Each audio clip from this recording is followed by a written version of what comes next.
لكن لنا فيه ظن لا يخيبنا، حاشاه أن ترجع الأيدي بلا نعم.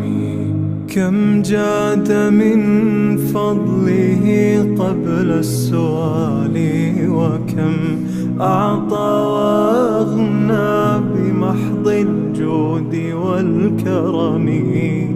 الله يعلم ما نشكو من الألم، وما نعانيه من ضيق ومن سقم.